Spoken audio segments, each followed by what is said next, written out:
ओहो, चाय का इफेक्ट दिख रहा है सर, जबरदस्त। ओहो जबरदस्त। Okay, good morning. ओके, तो sir schedule 1 section number 7 supply. Section number 7 सब सेक्शन 1 से supply includes clause number A, B और सी। क्लियर? हम पढ़ रहे clause number C.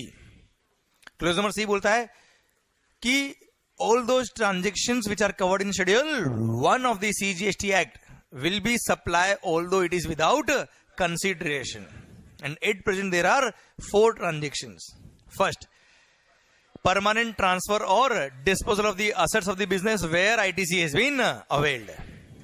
Second, supply of goods or service or both by a person to his related person or a distinct person in the course or furtherance of business.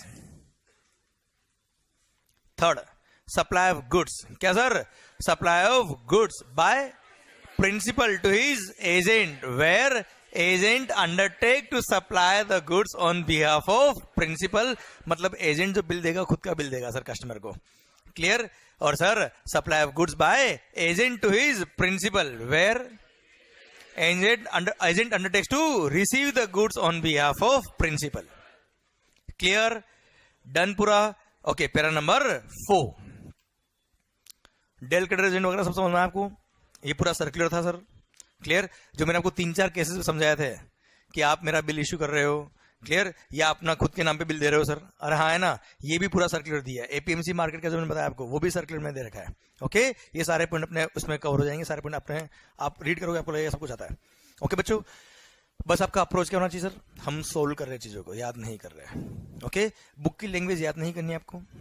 Book की language बिल्कुल भी याद नहीं करना आपको। Okay, and I will give you the questionnaire also. जो questionnaire इस बार बनाया है, एक सेपरेट बुक बनाई सर। जो मेन बुक है उसके अलावा क्वेश्चनर भी है। क्लियर? दैट क्वेश्चनर, इस बुक के अंदर भी क्वेश्चन अपने सफिशिएंट जो हर कॉन्सेप्ट को समझने के लिए चाहिए।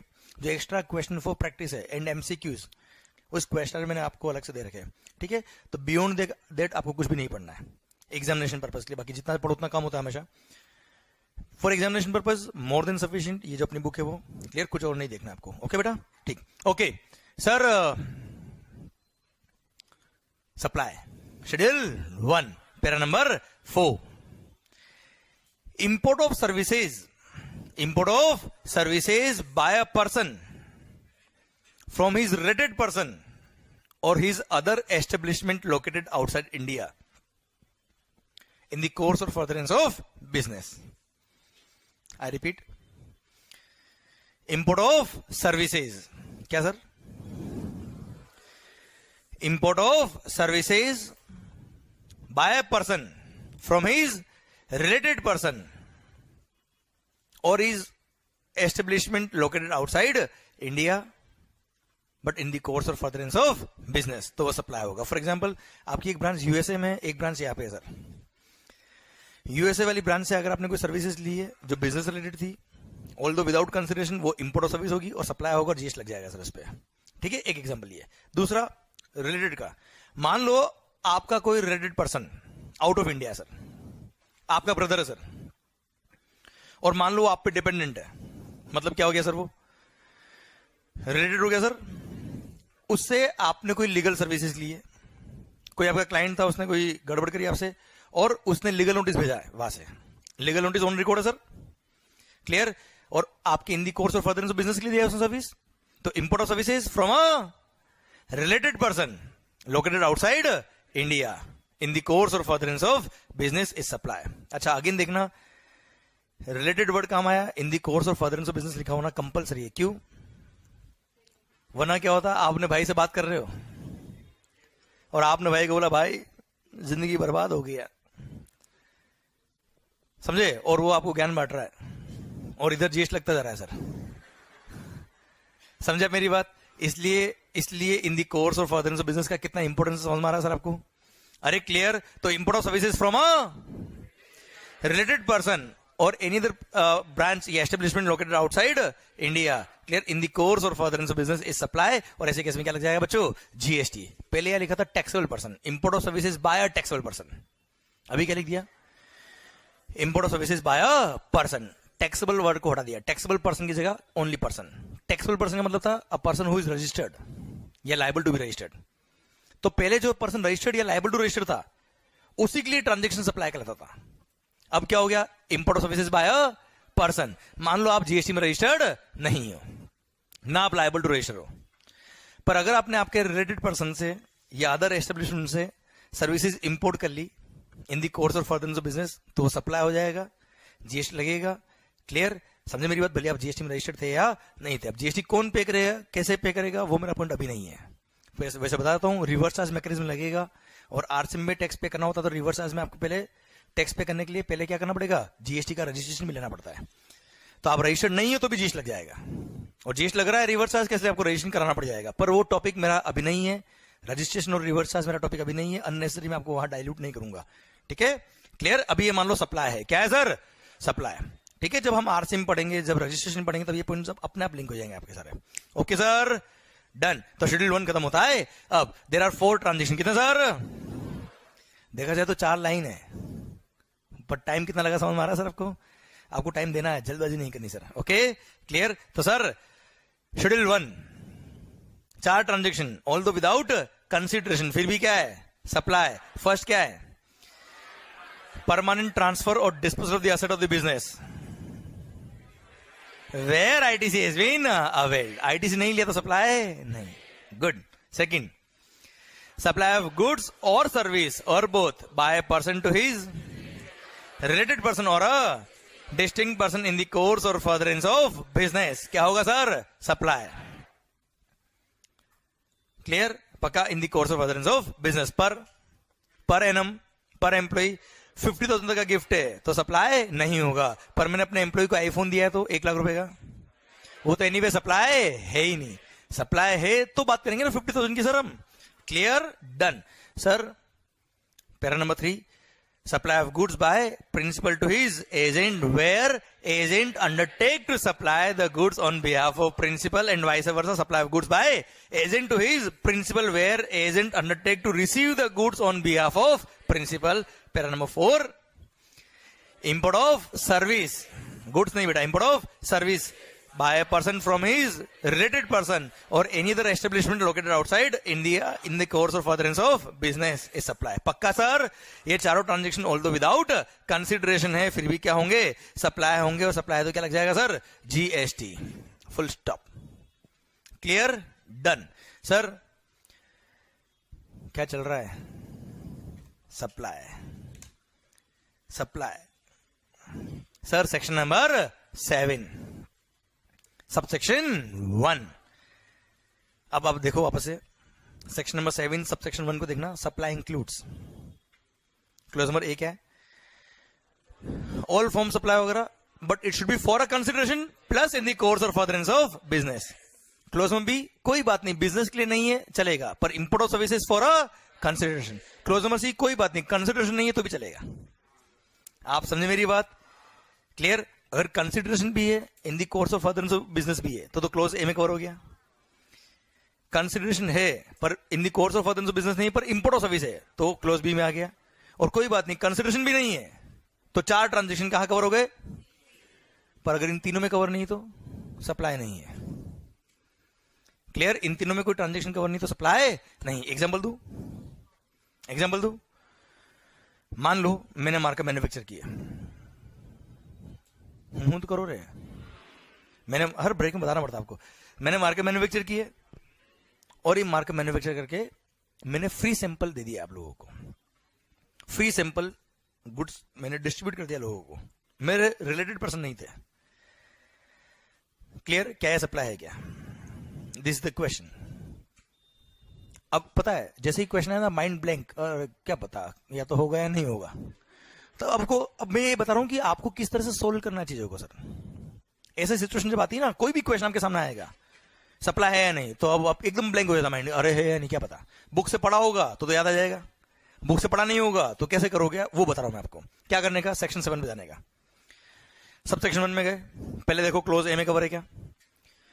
फ्री सैंपल दिया है, फॉर अ कंसिडरेशन ही नहीं, खत्म, इसमें कवर नहीं है। क्लोज बी में क्या था? इंपोर्ट ऑफ सर्विस था, हटाओ। क्लोज नंबर सी में देख लो शेड्यूल 1 में कवर है या नहीं है। फर्स्ट क्या था? अब इसमें चारों ट्रांजेक्शन देखो, आराम, जल्दी मत करो, आराम से। क्या होगा कि थोड़ा सा आप 2-3 बार इस तरह की प्रैक्टिस करेंगे ना सर, उसके बाद आपका आंसर फास्ट आएंगे सर। फर्स्ट टाइम से फास्ट आंसर नहीं आएंगे, 3-4 बार ये पूरी साइकिल घूमेगी माइंड में, तो फिर क्या फास्ट एकदम फटाफट प्रोसेस होगा।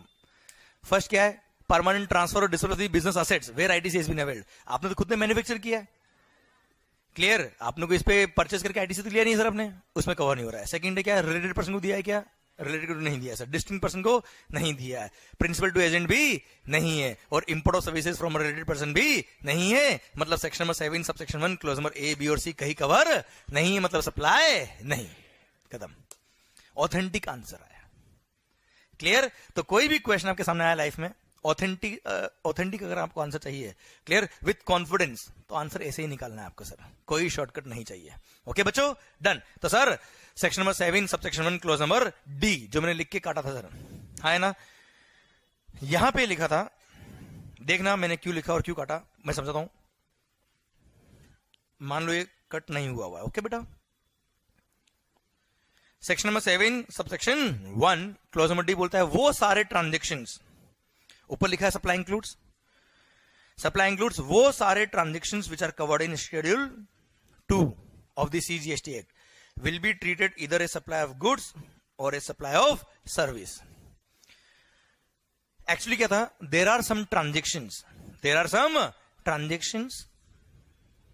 जिनमें कंफ्यूजन था कि सप्लाई तो है, पर ये सप्लाई ऑफ गुड्स है या सप्लाई ऑफ सर्विस है। फॉर एग्जाम्पल रेस्टोरेंट सर्विस, आप रेस्टोरेंट जाते हो, खाना खाते हो सर, या कुछ पीते भी होंगे खाने, अरे जिस पे आप हंस रहे हो उसमें तो जीएसटी नहीं है रे सर।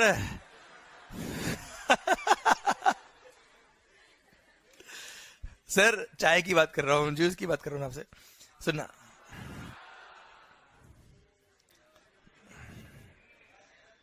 ओके सर, सरकार अब जो रेस्टोरेंट है, मान लो आपने खाना मंगाया, सब्जी मंगाई, तो बताओ वो गुड्स है या सर्विस है। उसने 100 रुपए का सब्जी दिया आपको, दाल मंगाई, दाल फ्राई ₹100, चलो गुड्स है या सर्विस है। आपने सर्विस खाई कि तो there was a confusion, clear. जब पहले सर्विस टैक्स और वेट हुआ करता था, तो 100 रुपए की दाल को 2 पार्ट में डिवाइड किया इन्होंने, कि इतना पोर्शन गुड्स है, इतना पोर्शन सर्विस है, इतने पोर्शन पे वेट लगेगा, इतने पोर्शन पर सर्विस टैक्स लगेगा। अब गुड्स हो या सर्विस टैक्स हो, मर्ज हो गया सर, क्लियर। पर there are some provisions which applies only on goods, there are some provision which apply only on services, so there is a need. जैसे आपने पढ़ा कि इंपोर्ट ऑफ गुड्स पर लगेगा क्या, कस्टम, इंपोर्ट ऑफ सर्विस पर GST, हाँ है ना, तो गुड्स है कि सर्विस है, डिफाइन तो करना पड़ेगा ना सर। टाइम ऑफ सप्लाई के प्रोविजन, गुड्स के लिए अलग है, सर्विसेज के लिए प्रोविजन अलग है। प्लेस ऑफ सप्लाई हम पढ़ेंगे बाद में, गुड्स के लिए अलग है, सर्विसेज के लिए अलग है। So there are many governing provisions which are different for goods और सर्विसेज। टैक्स तो एक ही, नो डाउट जीएसटी, पर गवर्निंग प्रोविजन अलग अलग है गुड्स के लिए और सर्विसेज के लिए। दैट्स व्हाई डिफाइन करना पड़ेगा जहां झगड़े होंगे कि ये गुड्स है या सर्विस है। तो जहां पे डिफाइंड झगड़े थे कि ये तो हो चुके झगड़े, तो आगे झगड़े नहीं हो, तो क्लियरिटी के लिए गवर्नमेंट ने क्या कर दिया, उन डिस्प्यूटेड पॉइंट्स को शेड्यूल 2 में डाल दिया और बोल दिया ये ट्रांजेक्शन सप्लाई ऑफ गुड्स होगा, ये ट्रांजेक्शन सप्लाई ऑफ सर्विस होगा, दिमाग खराब मत करना, क्लियर। यो क्यों डाला शेड्यूल 2 में, just for the purpose of clarification, हाँ है ना। पर क्या हो गया, एक ड्राफ्टिंग एरर हो गया गवर्नमेंट से। कैसे हो गया ड्राफ्टिंग एरर, सेक्शन 7 सब सेक्शन 1 क्लोज नंबर डी में लिखा हुआ है पॉइंट। अब सेक्शन नंबर 7 सब सेक्शन 1 के ऊपर क्या लिखा है सर, हेडिंग, तो supply includes clause number D वाले पॉइंट भी। तो मान लो कोई ट्रांजेक्शन ऐसा है एक्सेप्शनल जो इन तीनों में कवर नहीं है, जो इन तीनों में कवर नहीं हो रहा है, पर शेड्यूल 2 में वो डायरेक्टली इनडायरेक्टली आ गया, तो वो भी सप्लाई के स्कोप में आ जाएगा सर, क्योंकि ऊपर लिखा सप्लाई इंक्लूड्स, हाँ है ना। तो sir intent of the government ये नहीं था, intent of the government schedule 2 के अंदर नए ट्रांजेक्शन लाना नहीं था। Intent of the government, purpose of this point was just to clarify the transaction which are already supply, supply तो है पर डिस्प्यूट था गुड्स है या सर्विस है। पर कुछ ट्रांजेक्शन ऐसे थे जो शेड्यूल 2 में आने की वजह से सप्लाई के स्कोप में आ रहे थे, ऑल्दो एबीसी में कवर नहीं थे, इसलिए रेट्रोस्पेक्टिव अमेंडमेंट किया गवर्नमेंट ने, क्लोज डी को किया डिलीट और इसको सब सेक्शन 1 बना के डाल दिया। और सबसेक्शन 1A में लिख दिया the transactions which are supply as per section number 7 subsection 1. क्या बोला सर? द ट्रांजेक्शंस और activities which are supply as per section number 7 subsection 1 will be treated इधर एज सप्लाई ऑफ गुड्स और supply of service as per schedule number 2. मतलब D से हटा दिया, schedule 2 में कोई चेंज नहीं किया. शेड्यूल 2 जो शुरू में था वही अभी है. और रेट्रोस्पेक्टिव अमेंडमेंट जब से जीएसटी एप्लीकेबल हुआ मतलब 1 जुलाई 17 से इसको अप्लाई कर दिया और बोल दिया क्या, ये जस्ट क्लैरिटी के लिए दिमाग खराब मत करना, इसमें कोई ट्रांजेक्शन एक्स्ट्रा आ रहा है जो सप्लाई नहीं है तो सप्लाई ही नहीं है, तो बात ही खत्म हो जाएगी. गुड्स और सर्विस की बात क्या करें इसमें हम. क्लियर? तो सर अब कंक्लूसिवली बात करूं तो क्या हो गया सर? भी अभी सबसेक्शन 1A में कवर ही है और सबसेक्शन 1A क्या बोलता है, अगर कोई ट्रांजेक्शन, क्या बोला सर, सेक्शन नंबर 7 सबसेक्शन 1 में कवर है, क्लियर, तो ही बात करेंगे शेड्यूल 2 की. और शेड्यूल 2 में कोई ऐसा ट्रांजेक्शन आ जाए जो सबसेक्शन 1 में कवर नहीं हो रहा, तो वो सप्लाई है ही नहीं, दिमाग खराब करना ही मत. क्लियर? तो जो ट्रांजेक्शन ऑलरेडी सप्लाई है, उन ट्रांजेक्शन में कुछ ट्रांजेक्शन ऐसे थे जहां डिस्प्यूट था कि ये सप्लाई ऑफ गुड्स है या सप्लाई ऑफ सर्विस है, उनको शेड्यूल 2 में लिख के डिफाइन कर दिया कि this particular transaction is supply of goods and this is supply of service. Clear? पक्का? डन. तो सर शुरू करें क्या शुरू करें? शेड्यूल 2. तो section number 7 subsection 1 close D हट गया, 1A आ गया. 1A में क्या लिखा समझ में आपको? अब क्या शुरू करें हम? आवाज नहीं आ रही ओए. ओके, शेड्यूल 2 में देर आर 7 पैराज. 7 पैरा बेटा, बुक्स में मत देखो आप, भले ध्यान दो, मस्त एकदम याद करके भेजूंगा, ये मेरी गारंटी आपसे. ओके सर, आपसे अगेन रिक्वेस्ट, जो मैंने कल भी बोला था आपसे, आपको सेम डे पढ़ना है. ठीक है, सेम डे जो पढ़ेंगे उनको रियलाइज हो जाएगा कि मैं क्या बात कह रहा हूं आपसे. क्लियर? आप एक बार सेम डे पढ़ोगे, आपका कॉन्फिडेंस लेवल देखना, कुछ नहीं और कुछ नहीं, आपको नया पॉइंट एक भी नहीं मिलेगा. क्लियर? पर आपका कॉन्फिडेंस लेवल अलग ही हो जाएगा सर. ओके ठीक है सर, दे देना. और आप अगर सेम डे पढ़ के आओगे तो मैं 5-6 दिन बाद आपसे बात करूंगा कि क्या रिजल्ट रहा. क्लियर? इस क्लास का वो आपको अभी नहीं बोलूंगा, अभी बोलूंगा तो ऐसा लगेगा कि कुछ भी बोल रहा है. आप उसको रियलाइज करेंगे, फिर मैं बोलूंगा उसके बारे में कि आपने जो पढ़ा उससे क्या हुआ. ओके सर, सुना ध्यान से. Schedule 2 para 1 is regarding goods. First, अच्छा पता है शेड्यूल 2 क्यों है, वापस बताना सर. उन एक्टिविटीज और ट्रांजेक्शन को क्लेरिफाई करने के लिए कि सप्लाई ऑफ गुड्स है या सप्लाई ऑफ सर्विस, तो ये क्लेरिफाई करने के लिए आया ना sir.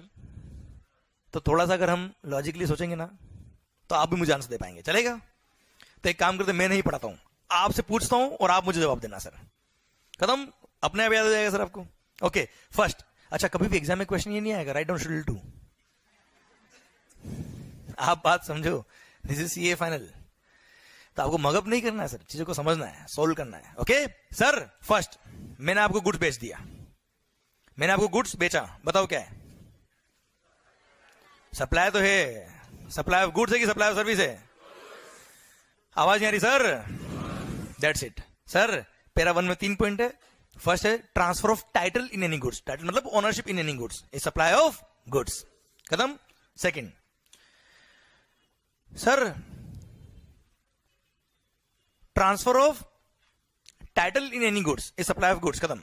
Second, transfer of right in use और undivided shares in goods without transfer of ownership. मैंने क्या किया? ओनरशिप ट्रांसफर नहीं करी, टाइटल ट्रांसफर नहीं किया, मैंने राइट टू यूज दिया, राइट इन यूज दिया, अनडिवाइडेड शेयर दिया बेटा. हाँ है ना? क्लियर? सर मैंने आपको रेंट पे दिया, लीज पे दिया, बताओ क्या है? सप्लाई ऑफ गुड्स है या सप्लाई ऑफ सर्विस है? Supply of service. Done. Clear? Transfer of title in any goods, ownership क्या है? Goods. Clear? Supply of right to use in any goods, right in use. Clear? या फिर undivided shares in goods, ownership transfer नहीं किया, क्या है? Supply of service. Third, चलो एक और पूछता हूं sir, supply of goods where payment is being made in installment. Payment किसमें कर रहे हो सर आप पेमेंट मुझे इंस्टॉलमेंट में कर रहे हो. Where ownership shall pass on a future date. क्या लिखा sir? Where ownership shall pass on a future date. बताओ क्या है? सप्लाई ऑफ गुड्स है या सप्लाई ऑफ सर्विस है? जब आप हर इंस्टॉलमेंट मुझे पे कर रहे हो, वो सप्लाई ऑफ गुड्स है या सप्लाई ऑफ सर्विस है? Supply of goods. क्लियर? क्योंकि ओनरशिप शेल ट्रांसफर होना फ्यूचर डेट। भले आप पेमेंट मुझे अभी आप इंस्टॉलमेंट बेस पे कर रहे हो, जैसे हायर परचेज हो गया।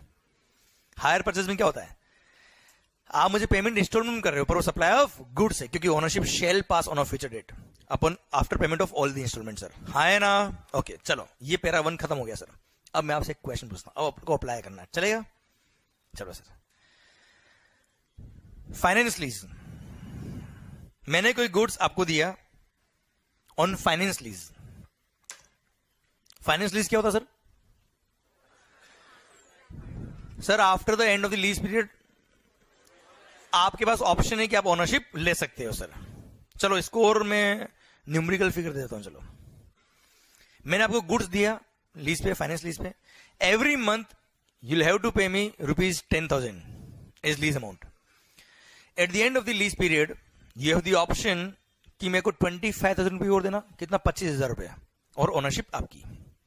क्लियर? ये डील है सर। बताओ, ये finance lease supply of goods है, सप्लाई ऑफ सर्विस है, क्या है sir? Every month you are paying rupees 10,000 to me, वो 10,000 रुपये क्या है? सप्लाई ऑफ गुड्स है कि सप्लाई ऑफ सर्विस है? Supply of goods. अच्छा, सप्लाई ऑफ गुड्स क्यों है? अच्छा एक बात और, एक उससे पहले मैं बात कर रहा हूं। इट्स नॉट एसेंशियल कि आपके आंसर सही ही हो। मैंने क्या माना है, आपको कुछ भी नहीं आता है, जो आंसर आप दे रहे हो बोनस ही है सर। आंसर गलत हुआ अगर आपका, सही हो जाएगा। आए किस लिए हम यहाँ पे? इसलिए तो आया सर, ठीक है?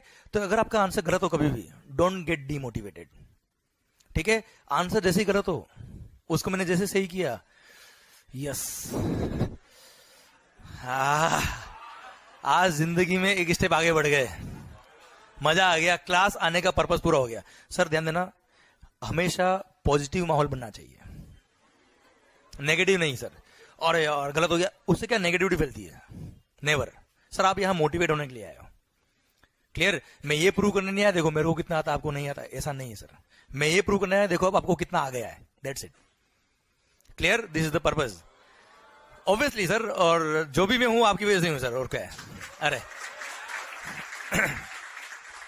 सो लिटरली स्पीकिंग, मैं फर्स्ट डे बोलता हूं हमेशा, आपको कुछ भी नहीं आता है, कोई भी मेरा बैच हो। क्लियर? उसका पर्पस ये है, अगर मेरे पढ़ाने के बाद भी आपको नहीं आया तो आपको टेंशन नहीं है, टेंशन मेरी है वो।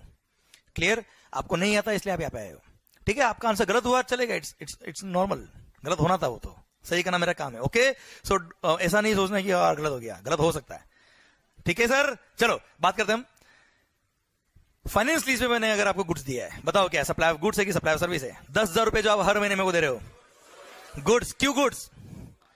क्योंकि वहां पे ओनरशिप ट्रांसफर होगी, कंफर्म है? अगर कंफर्म होता तो गुड्स होता, where ownership shall transfer on a future date. क्या फाइनेंस लीज में ownership shall transfer on a future date? Hire purchase में यस। इसलिए फाइनेंस लीज हो या ऑपरेटिंग लीज हो, that's a supply of service. तो एवरी मंथ 10,000 रुपीज जो आप मुझे पे कर रहे हो, that is a supply of service. पर हां, at the end of the lease period अगर आपने मेरे को 25,000 रुपये देकर गुड्स परचेज कर लिया, तो 25,000 वाला ट्रांजेक्शन जो होगा, that particular transaction of rupees 25,000 will be supply of goods. Every month you are paying 10,000 is supply of service. Hire purchase में every instalment is supply of, hire purchase में every instalment is supply of goods. Clear? Done sir. Schedule 1 para 1 खत्म होता है। अब खत्म। मैंने क्या बोला सर? हर पॉइंट का आपको इस तरह से पढ़ना कि you are a consultant, that's it. कोई भी कैसा आना चाहिए। ऑपरेटिंग लीज बताओ क्या है? ऑपरेटिंग लीज क्या है sir? Service, that's it. Okay, schedule 1 3, schedule 2 para 1 3 transaction वापस बोलता हूं मैं। Transfer of title in any goods, supply of goods. Clear? Right in use दिया है, अनडिवाइडेड शेयर्स इन गुड्स दिया है, विदाउट ट्रांसफर ऑफ ओनरशिप क्या है? Supply of service. और third, where you are making payment to the supplier in installment where ownership shall pass on a future date upon payment of all the installment that is a supply of goods. Clear बच्चों? Done. Para number 2. Answer आप देंगे again, अच्छा books में मत देखना है ना बेटा, वरना आंसर आप दे नहीं पाए, आपका माइंड नहीं चल पाएगा उसमें। सर मैंने कोई लैंड जमीन आपको लीज पे दी, लाइसेंस पे दी, रेंट पे दी, ईजमेंट राइट दिए मान लो, बताओ क्या है? सप्लाई ऑफ सर्विस है, गुड्स, सप्लाई ऑफ सर्विस, खत्म, डन। उसी में सेकंड पार्ट है, मैंने कोई बिल्डिंग, ये क्लासरूम फॉर एग्जांपल, ये बिल्डिंग मैंने आपको रेंट पे दी, लीज पे दी, लाइसेंस पे दी, ईजमेंट राइट दिए, बताओ क्या है? आवाज नहीं आ रही है, सप्लाई ऑफ सर्विस, क्लियर, पक्का, भली कमर्शियल पर्पस था, रेजिडेंशियल था, जो भी पर्पस था, supply of service, clear, okay, done. Para number 3। अच्छा इसमें एक सर्कुलर भी आएगा टेनेंसी प्रीमियम वाला, वो बात करूंगा बाद में आपसे, ठीक है सर, वो लास्ट में मैंने दिया हुआ है। ओके सर, पैरा नंबर 3, मैंने मान लो आपको कोई गुड्स दिया, मैंने आपको कोई गुड्स दिया, उस गुड्स पे आपने रिपेयरिंग किया, जॉब वर्क किया, कोई पेंटिंग करी, और वो काम करके मेरे को दे दिया आपने मेरे से उसके लिए कोई चार्ज लिया, बताओ क्या है? सर्विस या गुड्स? आपने मेरे को गुड्स बेचा या सर्विस दी है? पक्का, डन। तो ये treatment on goods given by somebody else, किसी और की गुड्स पे आपने कोई ट्रीटमेंट किया है, कोई प्रोसेस किया, तो it's a supply of service, जैसे जॉब वर्क हो गया, रिपेयरिंग हो गया, कुछ भी काम हो गया सर। ओके डन, ये पैरा 3 खत्म। पैरा नंबर 4 टफ है क्या sir?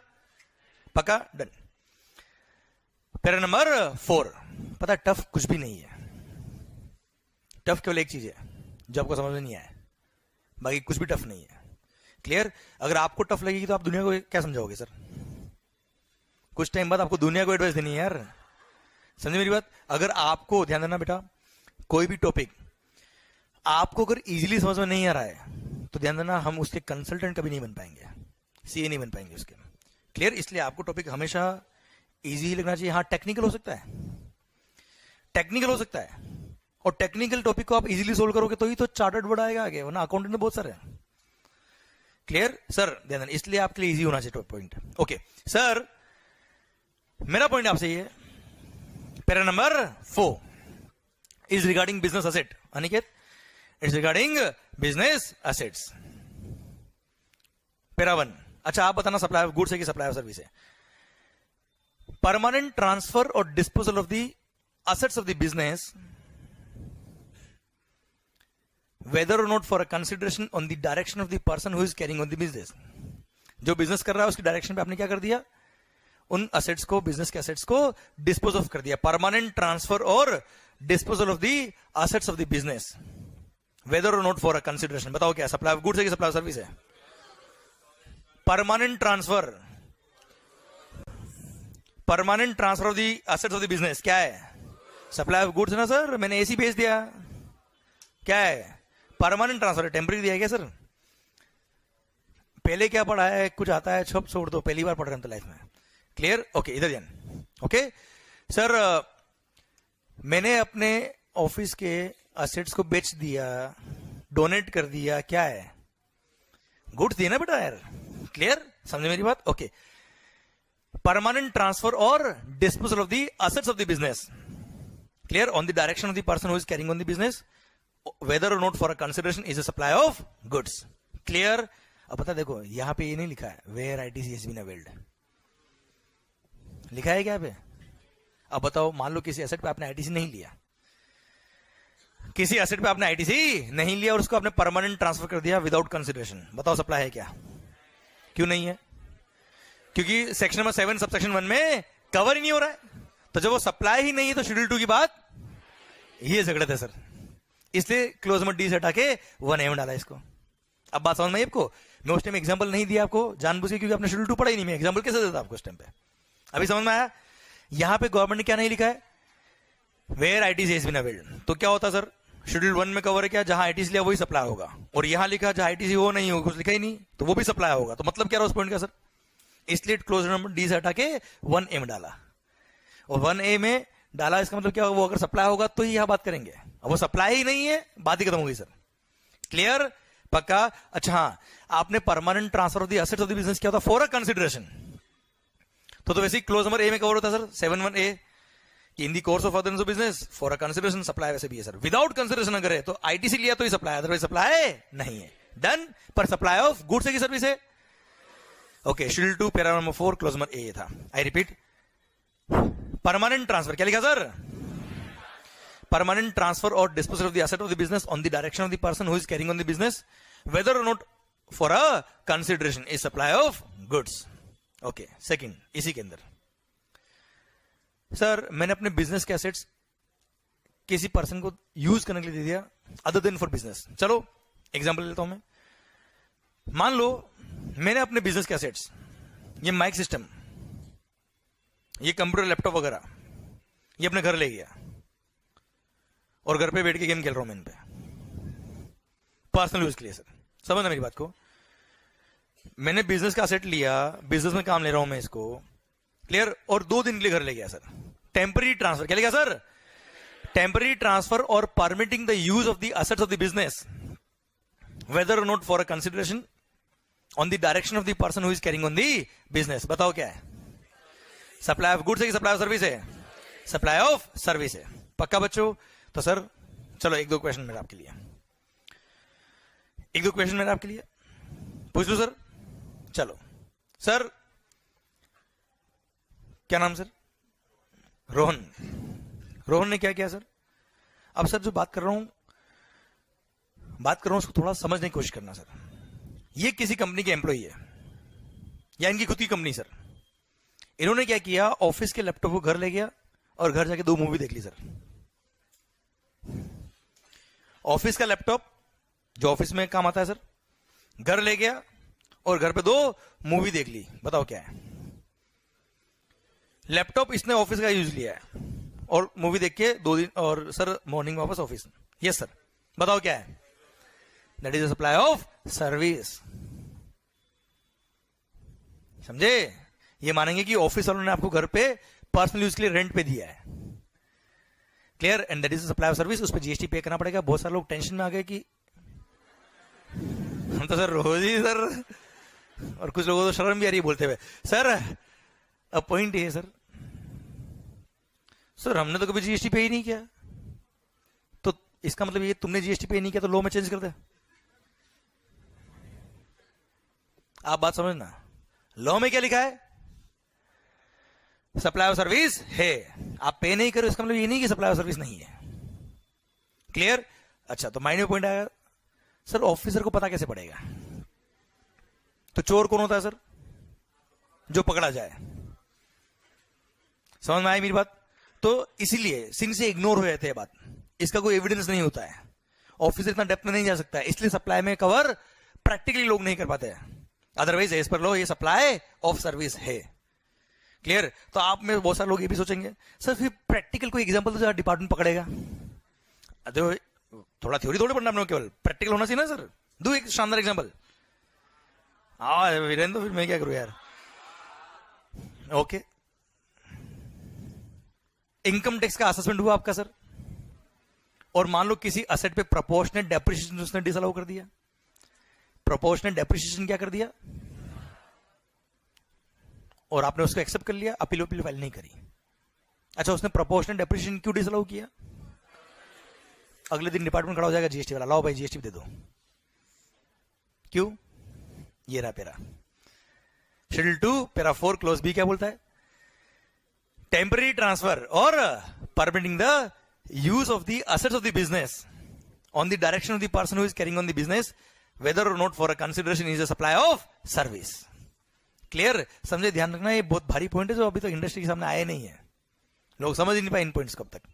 Clear? This are very important point sir. I hope you are getting the point sir. समझ में आया क्या पॉइंट? अच्छा, लॉजिकली भी है या नहीं सर? आप बताओ. चलो आप अपने एंगल से मत सोचो, गवर्नमेंट एंगल से सोचो. लॉजिकल है या नहीं सर? भाई आप बिजनेस के गुड्स है, बिजनेस में आप क्रेडिट ले जा रहे हो, बिजनेस के नाम पे लिया आपने, और पर्सनल यूज में ले रहे हो, मतलब क्या है? इंडिविजुअल लेवल पे आप काम ले रहे हो उसको, तो सप्लाई ऑफ रेंट मानेंगे ना सर उसको, एक सप्लाई ऑफ सर्विस. अरे क्लियर? डन.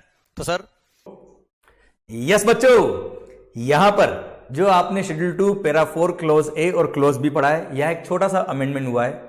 यहां पे अभी जो आपने वर्ड पढ़े उसमें वर्ड्स लिखे थे whether or not for a consideration. Clause A में भी लिखा था और क्लोज बी में भी लिखा था. इन वर्ड्स को डिलीट कर दिया है.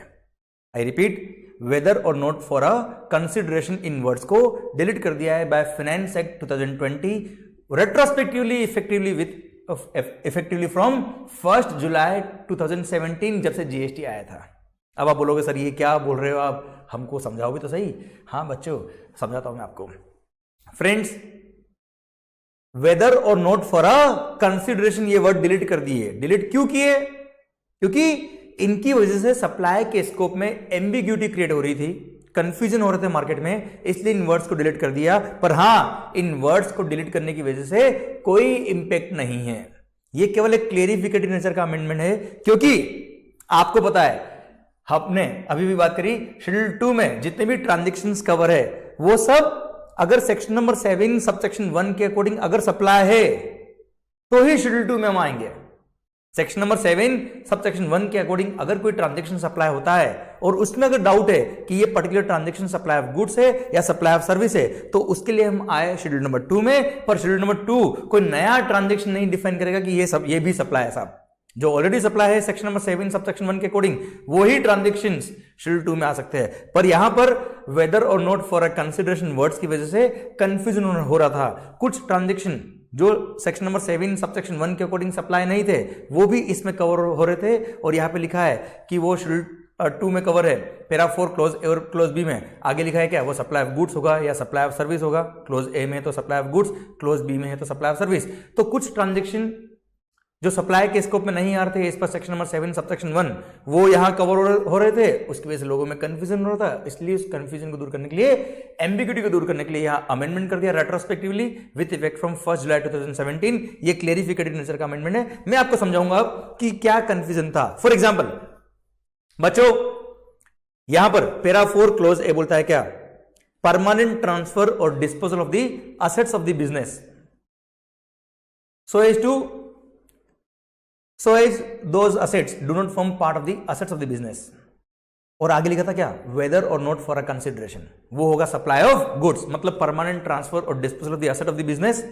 Weather or not for a consideration will be supply of goods. अब दोस्तों डाउट क्या था इसके अंदर, अभी भी आपने शेड्यूल 1 पढ़ा, सेक्शन नंबर 7 सब सेक्शन 1 क्लोज सी कहता है जो भी ट्रांजेक्शन्स विदाउट कंसिडरेशन हैं वो सप्लाई होंगे, पर तभी सप्लाई होंगे अगर वो शेड्यूल 1 में कवर होंगे। तो बेटा देखो सेक्शन नंबर 7 सब सेक्शन 1 क्या कहता है, सप्लाई इंक्लूड्स, क्लोज ए बोलता है क्या, क्लोज मैं आपको पूरा इसलिए समझा रहा हूं कि आपको पूरी थीम समझना है बच्चों।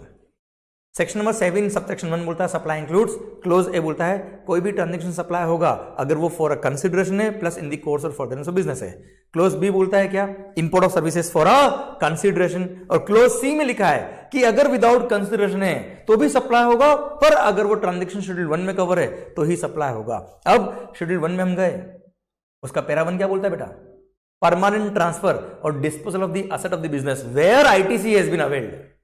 मतलब अगर आपने किसी असेट को डिस्पोज ऑफ किया है वो सप्लाई होगा, ऑल्दो विदाउट कंसिडरेशन है, पर वो सप्लाई तभी होगा अगर उसके परचेज पे जो जीएसटी पे किया था उसका आपने आईटीसी लिया था तो। पर हम जब शेड्यूल 2 पैरा 4 क्लोज ए पढ़ते हैं तो यह क्या लिखा है, परमानेंट ट्रांसफर और disposal of the asset of the business whether or not for a consideration. यहां पे ये वर्ड्स नहीं लिखे कि where ITC has been availed. अब मान लो किसी असेट पे आईटीसी नहीं लिया तो शेड्यूल 2 पैरा 4 क्लोज ए के अकॉर्डिंग तो वो सप्लाई ऑफ गुड्स हो गया बेटा। पर पहली बात तो सप्लाई तो होना चाहिए, तो सप्लाई है या नहीं है, अगर वो विदाउट कंसिडरेशन है तो सप्लाई तभी होगा अगर शेड्यूल 1 में कवर है तो बेटा, हाँ है ना। अब शेड्यूल 1 में तभी कवर होगा जब उसके परचेज पे आपने आईटीसी लिया।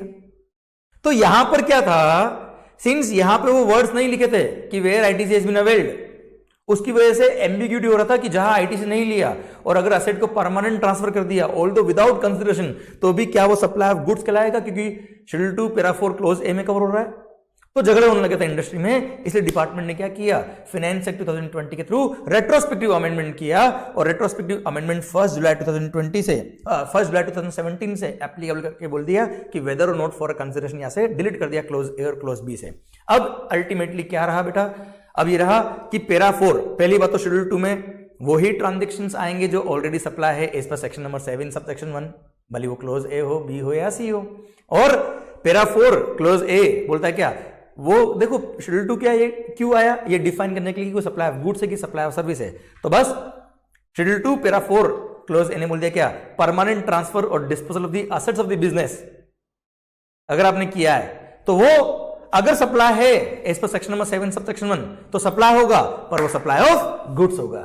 और अगर आपने टेम्परेरी किसी बिजनेस के एसेट्स को किसी को यूज करने के लिए दिया, प्राइवेट यूज के लिए, या किसी और पर्सन को आपने अलाउ किया है for using those assets other than for the purpose of business, तो ऐसे केस में सिंस वो टेम्परेरी दिया आपने, परमानेंट नहीं दिया है, तो वो सप्लाई ऑफ सर्विस होगा।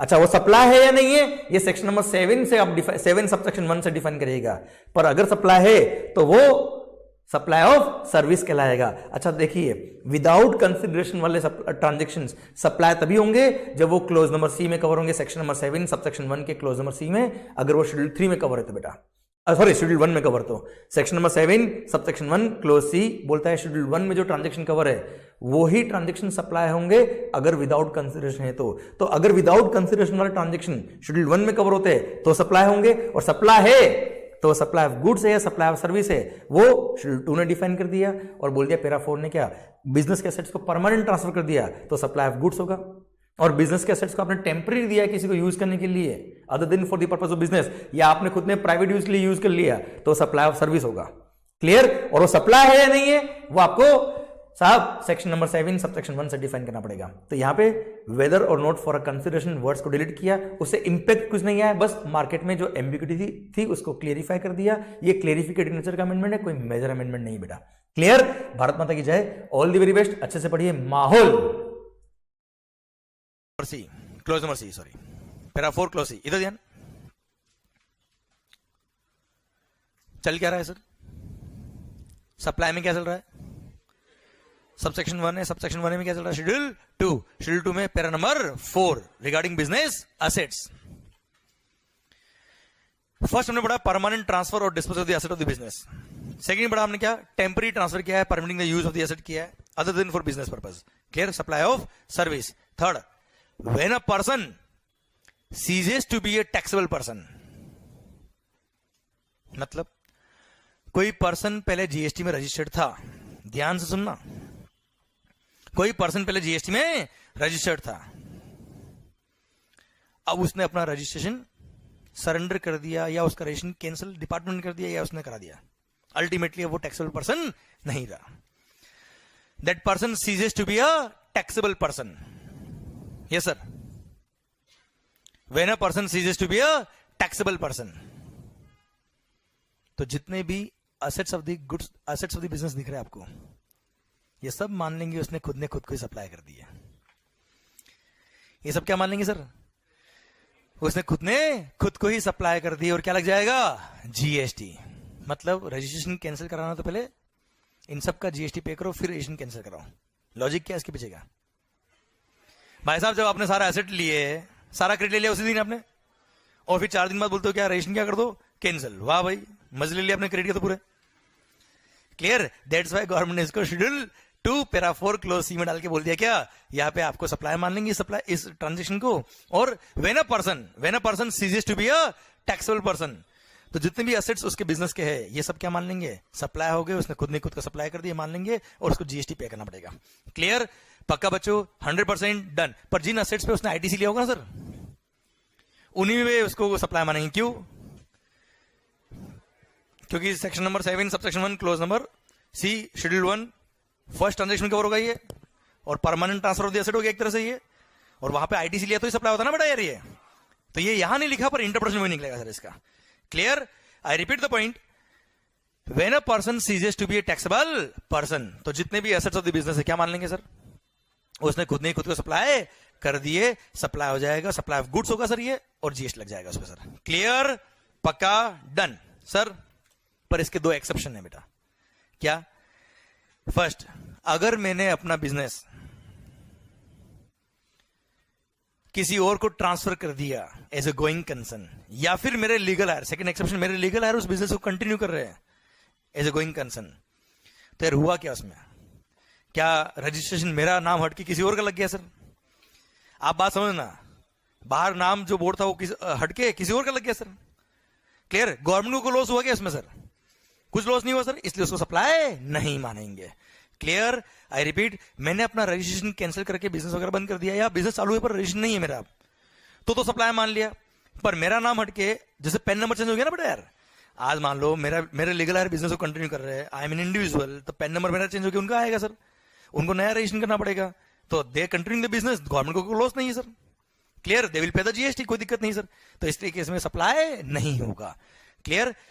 But when a person ceases to be taxable person, तो सारे एसेट्स ऑफ द बिजनेस क्या मान लेंगे, सप्लाई हो गए हैं, एक्सेप्ट दो एक्सेप्शन, फर्स्ट मैंने किसी को बिजनेस ट्रांसफर कर दिया है, clear, where he is continuing the business as a going concern, या फिर मेरे लीगल हायर उस बिजनेस को कंटिन्यू कर रहे एज अ गोइंग कंसर्न, तो वो सप्लाई नहीं है, clear, done.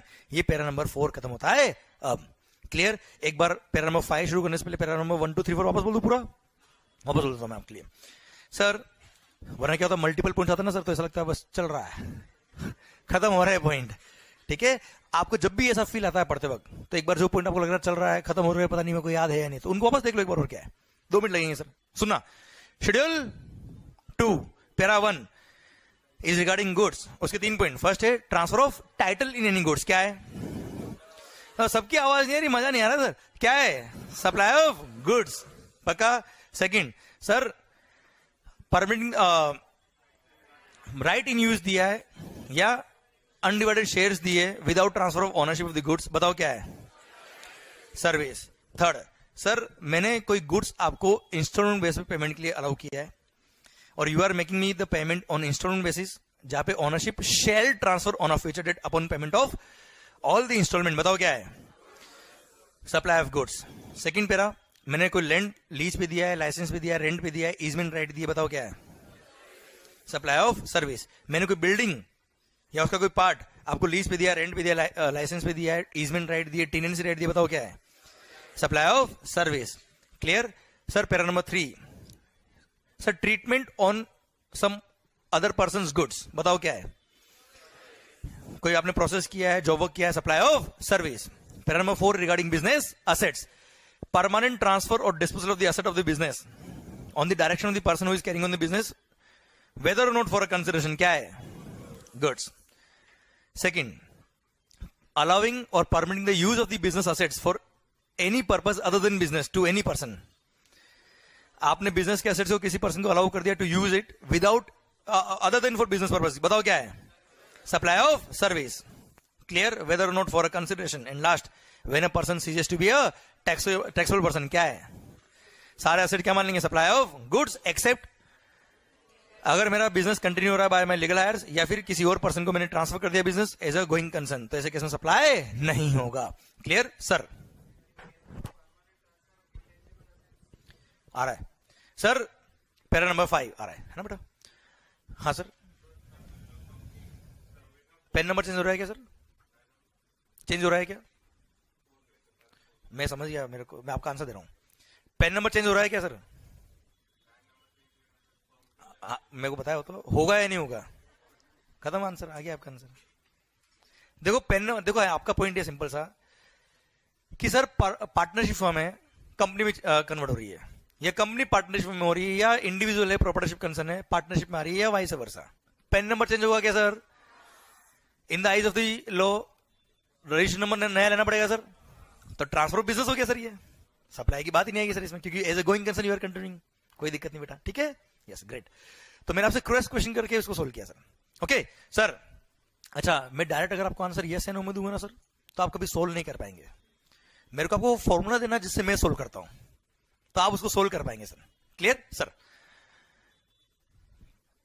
Para number 5, para number 5 में देयर आर 6 ट्रांजेक्शंस, कितना सर, जो सप्लाई ऑफ सर्विस होंगे, क्या होंगे मालिक, आवाज नहीं आ रही, क्या होंगे सर, ध्यान इधर होना चाहिए। First, renting of immovable property, क्या है sir, is supply of service, renting of immovable property is supply of service. अब रेंटिंग ऑफ इमूवेबल प्रॉपर्टी के अंदर जरूरी नहीं कि मैंने प्रॉपर्टी के सारे राइट्स आपको दे दिए हो, भले उस प्रॉपर्टी का मैंने इफेक्टिव कंट्रोल और पोजीशन आपको ट्रांसफर किया है नहीं किया, रेंट लिया ना सर, सप्लाई ऑफ सर्विस है, clear. Renting of immovable property, clear. और रेंटिंग को डिफाइन करके उसमें मेन जो बात लिखी है वो लिखी है वेदर उसके अंदर आपने इफेक्टिव कंट्रोल और पोजीशन उस प्रॉपर्टी का दिया है नहीं दिया, वो रेंटिंग कहलाएगा, सप्लाई ऑफ सर्विस होगा। अब इसका मतलब क्या होता है मैं समझाता हूं आपको।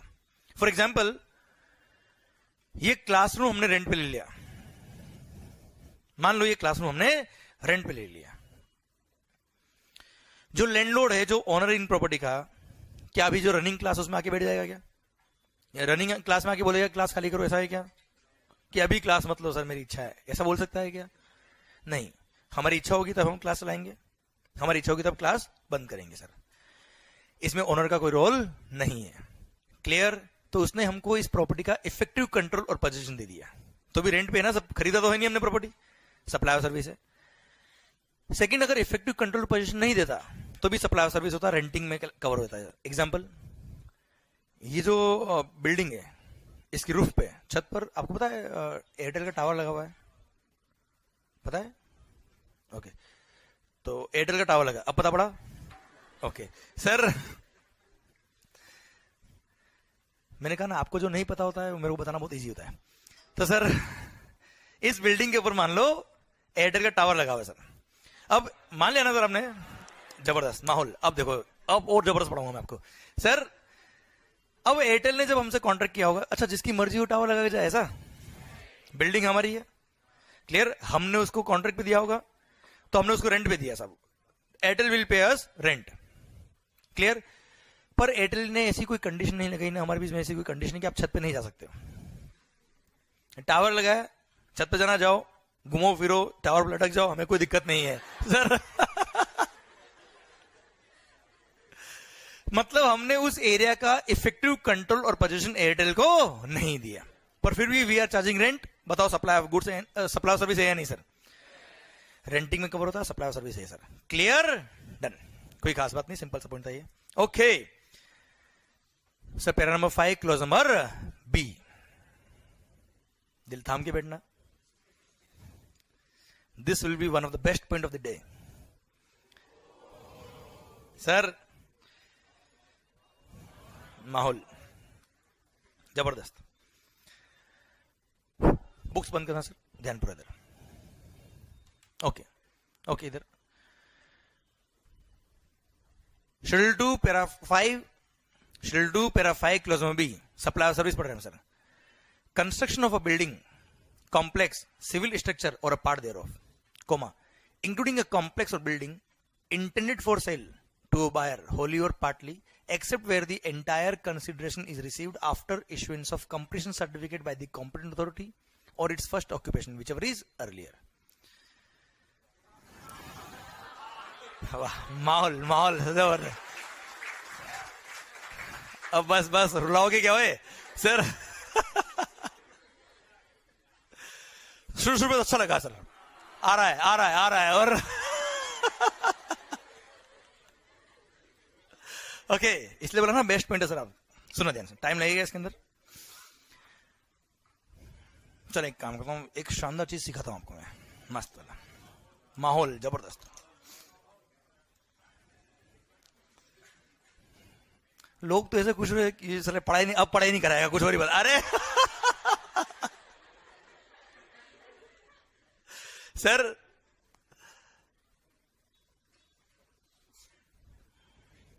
कुछ इंटरप्रिटेशन की बात सिखाता हूं मैं आपको कि लोग कैसे पढ़ते हैं। कोमा होता ना सर, कोमा, इसका भी मीनिंग होता है सर, और इसका मीनिंग चेंज भी होता है कई बार, थोड़ा सीखते हैं। ओके सर, चलो एक काम करते हैं, मैं बुक के अंदर आपको मार्क करता हूं, कुछ मार्किंग कराता हूं मैं, फिर मैं पढ़ाऊंगा आपको और फिर उसको लिंक करूंगा। टाइम लगेगा मेरे को आराम से 15-20 मिनट, आधा घंटा लगेगा, विद इन टाइम कर लेंगे हम काम। पर सर बहुत सारा सर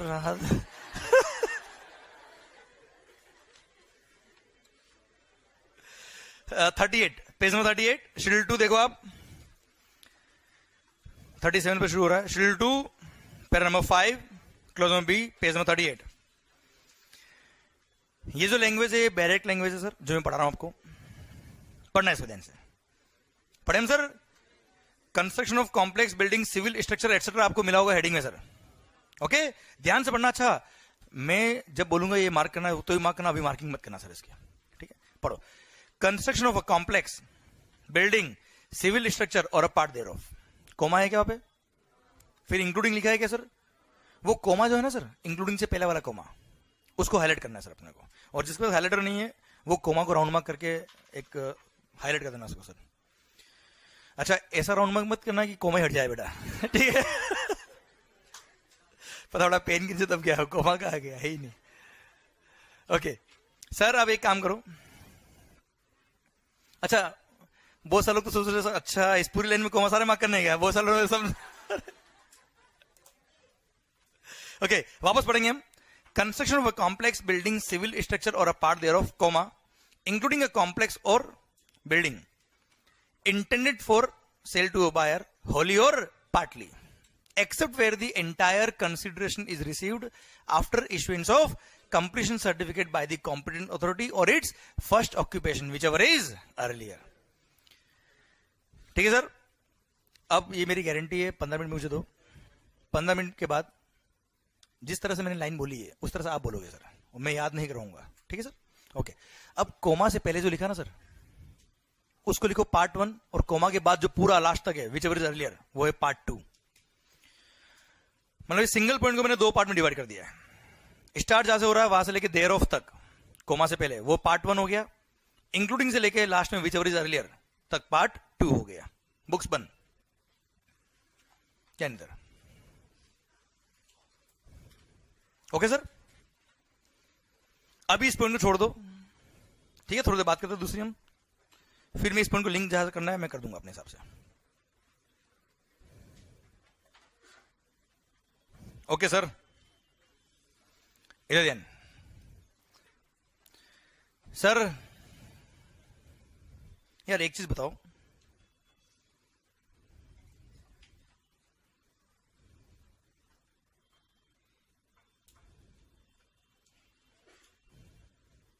एज पर grammar which one is correct? One first sentence है, सेकंड? फर्स्ट, क्या एंड से पहले कोमा आता है? नहीं आता है। चलो सेम वे,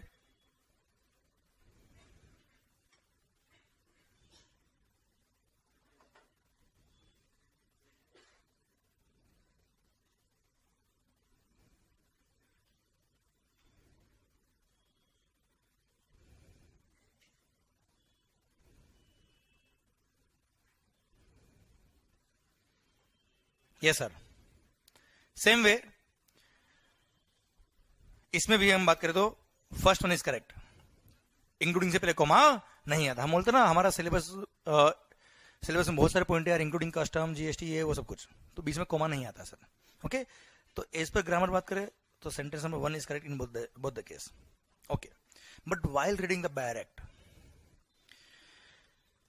बुक्स में ध्यान नहीं बेटा, है ना, ध्यान पूरा इधर।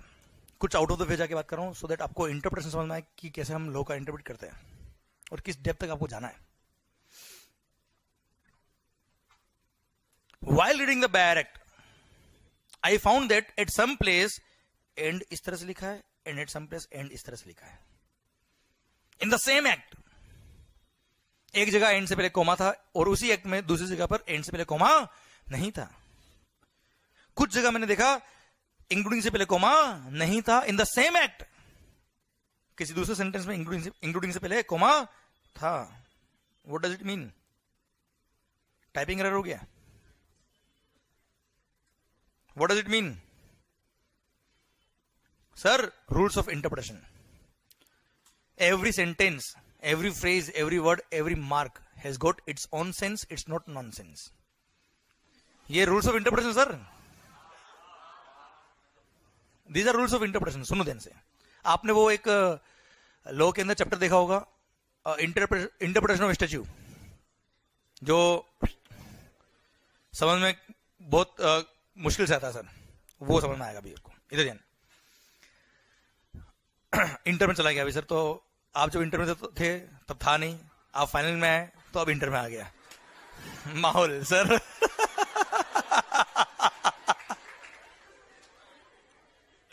ओके, जबरदस्त।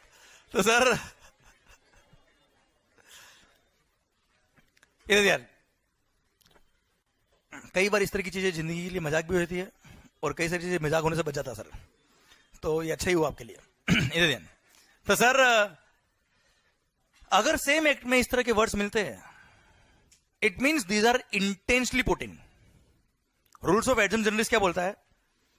कि साहब you can compare the words which are employed in the same act at different places, और वहां पे अगर मार्किंग का कोई difference, it means it is intentionally put in, it means it is intentionally put in, it has got some sense, it's not nonsense. Clear? अब sense क्या है बात, अच्छा इतना तो समझ में आ गया कि सेंस तो कुछ तो है सर, अब कुछ क्या है वो बात कर रहे हैं सर। अगर एंड से पहले कोमा है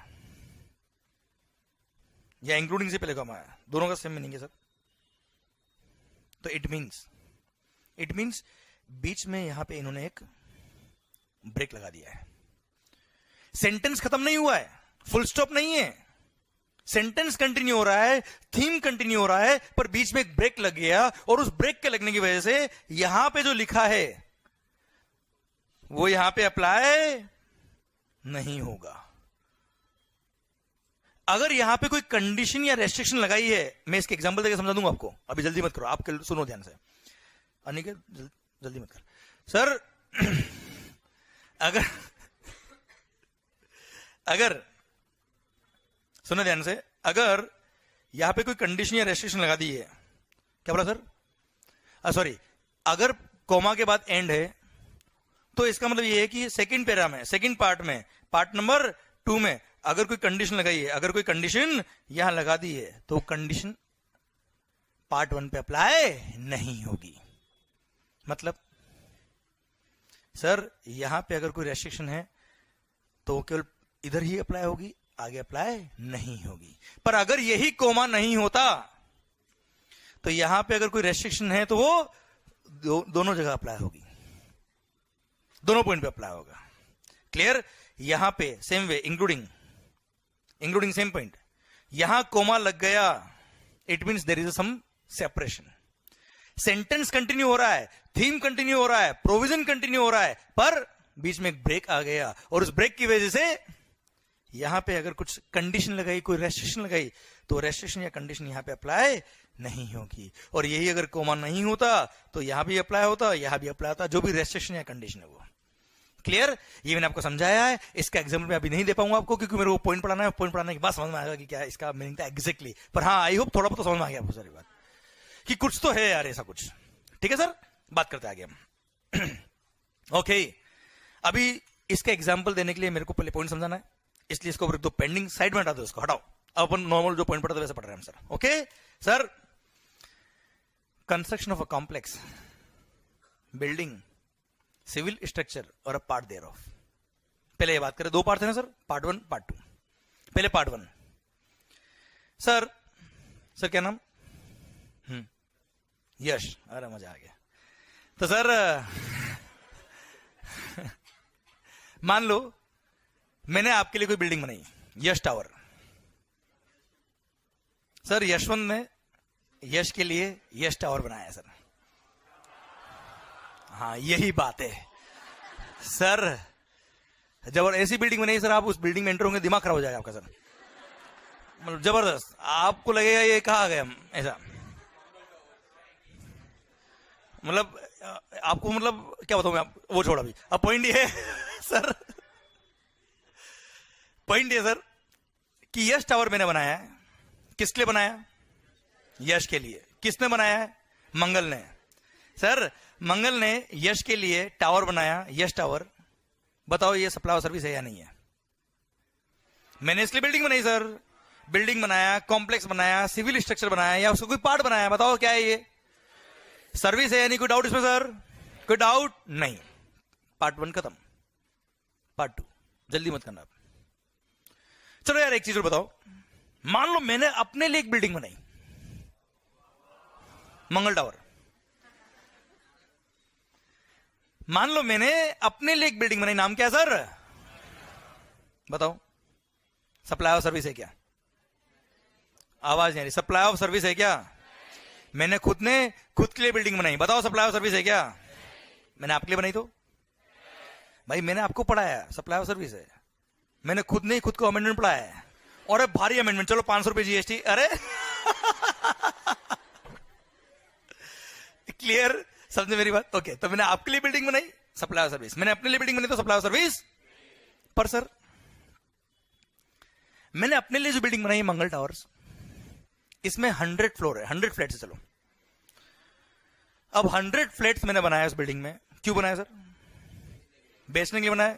100 फ्लैट मेरे क्या काम आएंगे? कृष्ण भगवान तो अपन है नहीं। अब मेरा पॉइंट आपसे ये है, अब बाद में समझना भी था, ध्यान दे सर। अपने एक बहुत है सर, पॉइंट ये है सर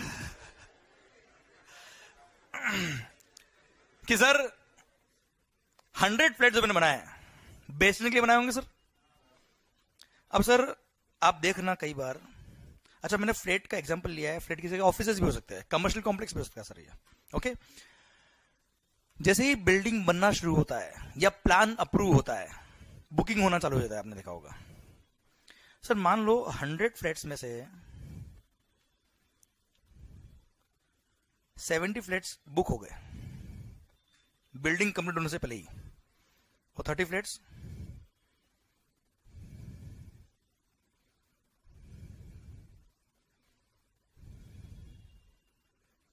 बुक नहीं हुए sir before completion. Clear? Okay. अच्छा पहली बात तो ये कि मैं फ्लैट बुक करूंगा, मान लो मैं बिल्डर हूं सर, 100 फ्लैट मैंने बनाया, मंगल टावर है सर, और सपोज कर लो हर एक फ्लैट 1 करोड़ का है सर। ऐसा होता नहीं normally, floor wise location wise prices change होते हैं sir. 1 crore each, 1 crore each, 100 flat है सर, 70 फ्लैट बुक हो गए। अब 70 फ्लैट बुक कैसे होंगे सर? मुझे कुछ एडवांस दोगे तो बुक करूंगा ना यार मैं। अरे भाई आपका फोन आया सर फ्लैट बुक कर देना, अरे फोन पे तो हम क्लास की सीट बुक नहीं करते, फ्लैट तो बहुत दूर की बात है सर। अरे क्लियर? तो सर ऑब्वियसली बात है हमने कुछ एडवांस कंसिडरेशन लिया होगा सर उनसे। अरे हाँ है ना भाई। मान लो हमारा पॉलिसी है कि 1 करोड़ का फ्लैट है, अब 1 लाख रुपए हमको एडवांस दो। कितना दो सर? और फ्लैट बुक कराओ सर। आपने मुझे 1 लाख रुपए दिया,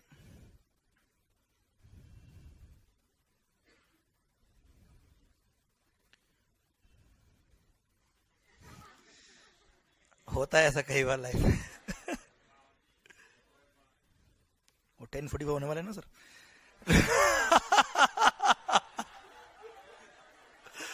माहौल, लोगों में खुशी की लहर फैल गई सर कि एहसास आपको भी है sir.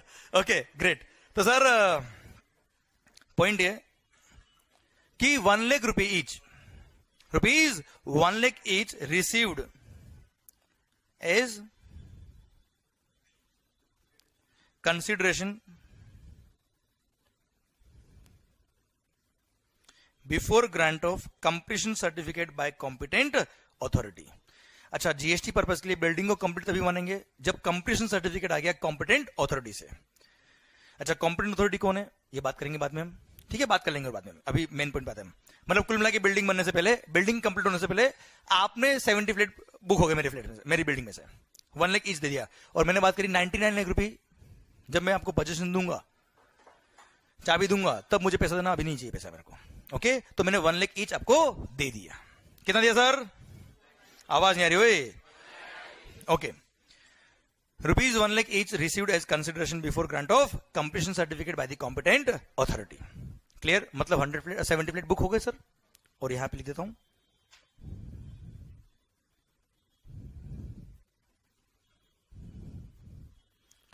No consideration received till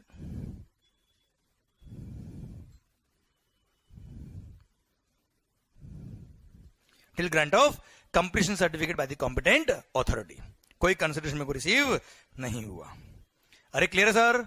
okay चलो, अब मेरी बिल्डिंग में फ्लैट बुक हुए। एक फ्लैट मैंने बुक किया आलिया भट्ट के लिए, एक कैटरीना कैफ के लिए, एक जैकलिन के लिए। सर फ्लैट नंबर 420 बुक किया आलिया भट्ट के लिए, फ्लैट नंबर 840 कैटरीना कैफ के लिए, फ्लैट नंबर 1 जैकलिन के लिए। बिल्डिंग में आते ही मजा आ जाए सर।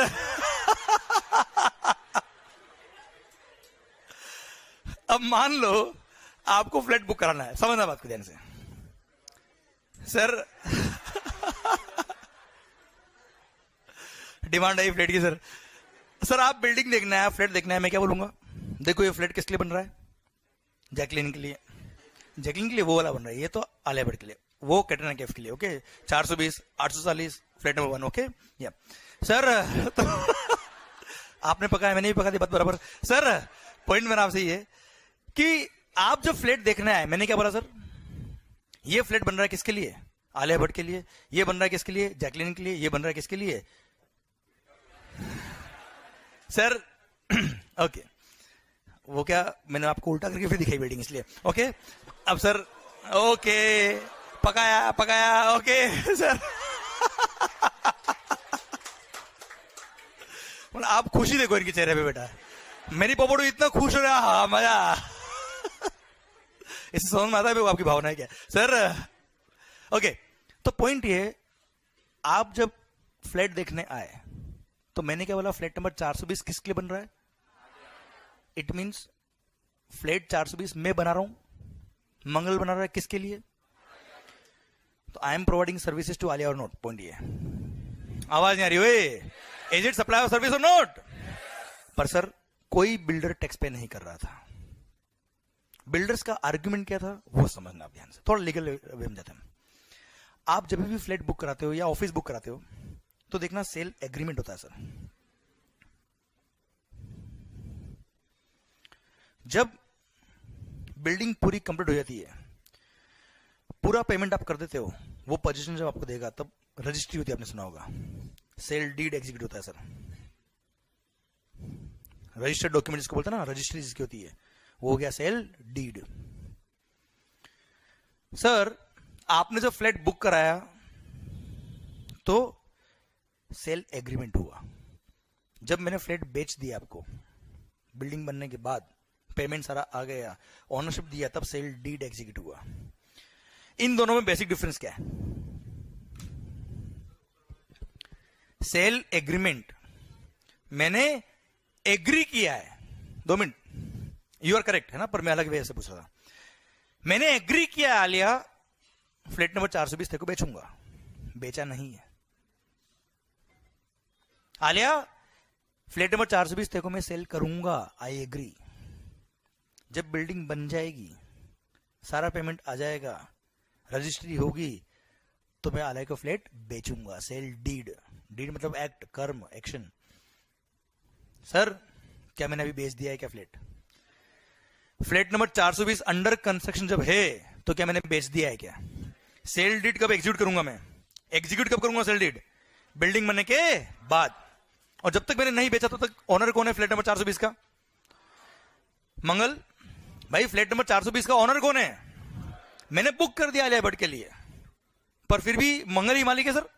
फ्लैट बना कौन रहा है, किसके लिए बना रहा है, ऑन रिकॉर्ड लीगली किसका है वो फ्लैट, मंगल, तो बना भी किसके लिए रहा है, मंगल के लिए। आलिया ने बुक कराया है, और वो जब पेमेंट देगी तो मैं उसको बेचूंगा, हाँ है ना, तो मतलब बिल्डिंग कौन बना रहा है, मंगल, किसके लिए बना रहा है, मंगल के लिए बना रहा है, तो it's not a supply of service at all. This was the argument of the builders till 2010।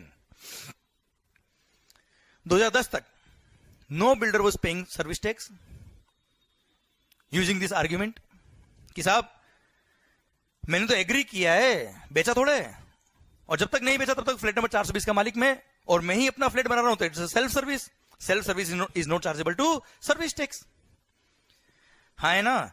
और जब मैं उसको फ्लैट बेचूंगा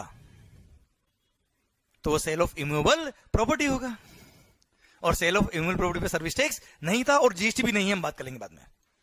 भाई वो तो सेल ऑफ प्रॉपर्टी हो गया ना यार, सेल ऑफ इमूवेबल प्रॉपर्टी पर जीएसटी नहीं लगता। तो this is the argument of the builder. 2010 में सर्विस टैक्स के लिए आर्ग्यूमेंट था बिल्डर का, जो लीगली टेनेबल था। पर आप मुझे बताओ, जब फ्लैट देखने आप आए तो फ्लैट नंबर 420 कौन बना रहा है, किसके लिए बना रहा है, बताओ, लॉजिकली सप्लाई ऑफ सर्विस है या नहीं सर, आवाज नहीं आ रही ओए, इसलिए बोला क्या 70 flat will be supply of service, और झगड़ा नहीं हो इसलिए शेड्यूल 2 में इसको लिख दिया क्या, हाँ भाई हाँ, दिमाग खराब मत करना, ये सप्लाई ऑफ सर्विस होगा। हाँ 30 फ्लैट्स जो बुक नहीं हुए, 30 फ्लैट्स जो बुक नहीं हुए, वो कौन बना रहा है, किसके लिए बना रहा है, मंगल के लिए। कोई बुक हुआ है सर, किसी के लिए बना रहा हूं मैं, नहीं, तो वो सप्लाई ऑफ सर्विस नहीं है। और फ्लैट बनने के बाद जब बेचूंगा तो सेल ऑफ इमूवेबल प्रॉपर्टी, और सेल ऑफ इन्वेंटरी पे जीएसटी नहीं लगता, ऐसा हम कल पढ़ेंगे, बात आएगा पॉइंट वाला, शेड्यूल 3 में आएगा एक्चुअली वाला पॉइंट। अरे क्लियर, समझे आप मेरी बात? मतलब कितने फ्लैट पे जीएसटी लगेगा सर? क्योंकि it is supply of service. Clear, समझे मेरी बात बच्चों? आवाज नहीं आ रही ओए? ओके, तो sir 1 lakh rupee each received as a consideration before grant of completion certificate by the competent authority. Clear, तो it is supply of service.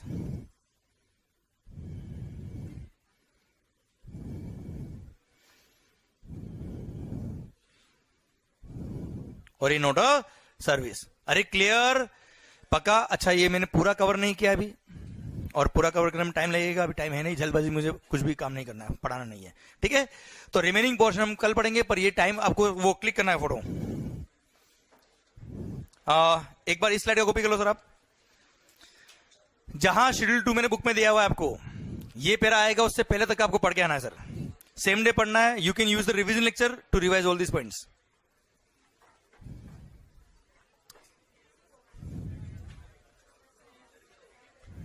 ये हो गया कॉपी? ये कल किया था हमने कॉपी, ये कल हो गया था कॉपी। ये if you want just for your record तो यू कैन। ये आपने बुक में लिखा था सर, ये कर लो अगर in case if you want. कल मैं इसको कंक्लूड करूंगा, अभी मैंने इसको पूरा कंक्लूड नहीं किया, एग्जाम्पल पूरा करने के बाद करूंगा मैं, ठीक है? ये भी मेरा स्लाइड बाकी है, अभी यहाँ पे लिखने वाला हूं मैं, कल लिखूंगा मैं इस पे कुछ। तो आप अभी के लिए ये वाला पॉइंट मत पढ़ना घर पे जाके, ठीक है? ये वाला पॉइंट आपको घर पे नहीं पढ़ना अभी। ये शेड्यूल 2 पैरा 5 जो आएगा ना सर, उससे पहले वाला आपको पढ़ना है, सीक्वेंस में दिया है, उससे पहले पढ़ा दिया मैंने आपको। ओके, सर्कुलर दिए, अच्छे से पढ़ना बेटा उसको। Okay, thank you so much, thank you, good night, good day. Good night तो क्या है सर, वीडियो क्लास वाले देख रहे हो तो गुड नाइट भी हो सकती है उनके लिए। Thank you for